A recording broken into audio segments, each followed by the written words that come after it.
प्रयागराज महाकुंभ में श्रद्धालुजनों की भारी भीड़ है।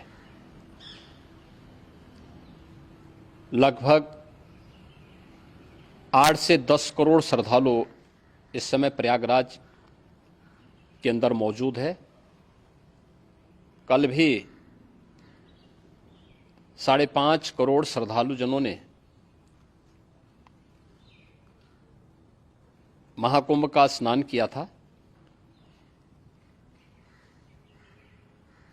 ये जो भारी दबाव श्रद्धालुजनों के कारण और श्रद्धालुओं के संगम नोच पर जाने के कारण वहां पर एक बना हुआ है, लेकिन पूरा प्रशासन मौके पे वहां मौजूद है।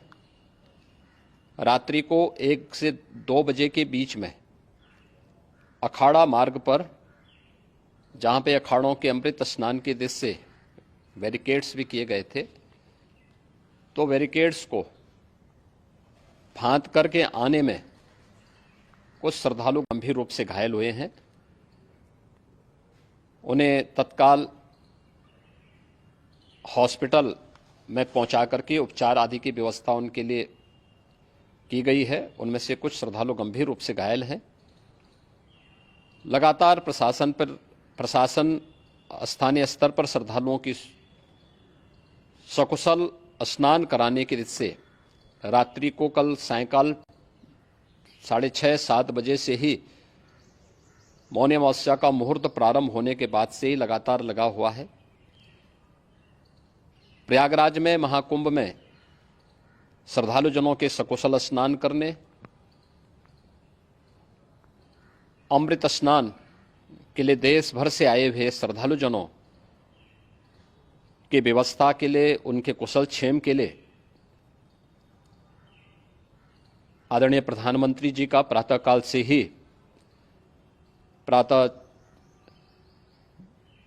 से ही उनके लगभग 4 बार प्रधानमंत्री जी ने हालचाल लिया है।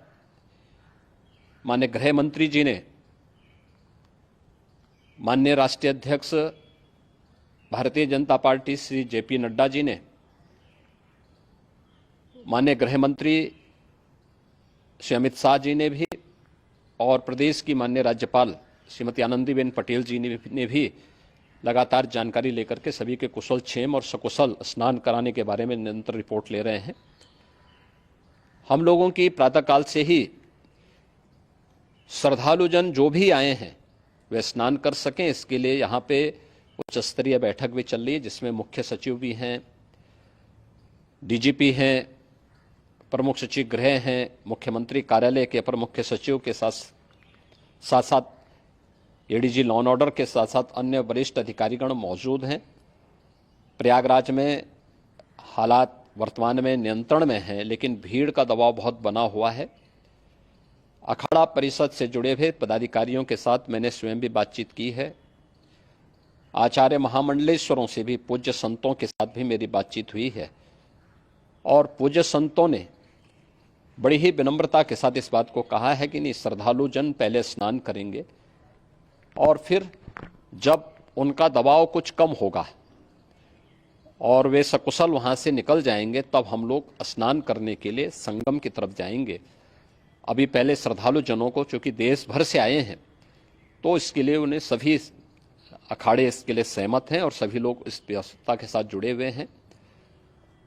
लगातार इस दिशा में हम लोगों का प्रयास है कि जो अब तक प्रातःकाल से ही आपने देखा होगा, कल मैंने बताया कि कल लगभग 5.5 करोड़ श्रद्धालु कल महाकुंभ का स्नान किए हैं, और आज प्रातःकाल तक लगभग 8:30 बजे तक 3 करोड़ से अधिक श्रद्धालु स्नान कर चुके हैं, और ये लगातार जारी है। लेकिन संगम नोच पर, अखाड़ा मार्ग पर,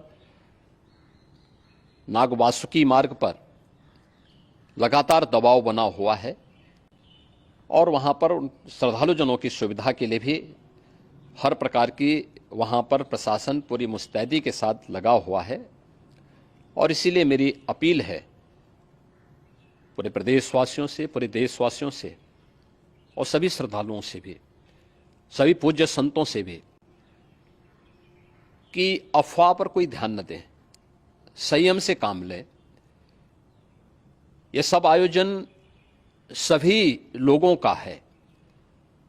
प्रशासन उनकी सेवा के लिए पूरी तत्परता के साथ लगा हुआ है। केंद्र और राज्य सरकार पूरी मजबूती के साथ वहां पर हर प्रकार का सहयोग करने के लिए तत्पर है। लेकिन कोई किसी अफवाह पे ध्यान न दे। कोई भी व्यक्ति नकारात्मक अफवाह फैलाने का प्रयास करेगा, उस प्रकार से नुकसान हो सकता है। और जहां पर हैं आप, लगभग 15 से 20 किलोमीटर के दायरे में अस्थायी घाट बनाए गए हैं, उसमें कहीं भी वे स्नान कर सकते हैं। आवश्यक नहीं कि संगम नोच की तरफ ही आए, क्योंकि भीड़ देखते हुए खासतौर पर जो बुजुर्ग हैं, बच्चे हैं, श्वास के रोगी हैं, उनको लंबी दूरी तय नहीं करनी चाहिए और जहां पर हैं वहीं पर आराम से पहले स्थिर होकर के कार्य करें, वहां पर रह करके। और जो नज़दीक के घाट हैं, उसी नज़दीक के घाट में स्नान करेंगे। सब गंगा जी के ही घाट हैं और गंगा जी के इस घाट में वही पुण्य प्राप्त होगा। ये मौनी अमावस्या है। मौनी अमावस्या में स्नान का महत्व है। संगम में स्नान का दबाव बहुत ज़्यादा है, इसलिए सभी लोग अगर वहाँ पे इसमें अपना सहयोग करेंगे तो सकुशल हम सभी श्रद्धालु जनों को वहाँ पर स्नान करने में सफल होंगे और फिर इसके उपरांत अमृत स्नान के लिए पूज्य संतों से भी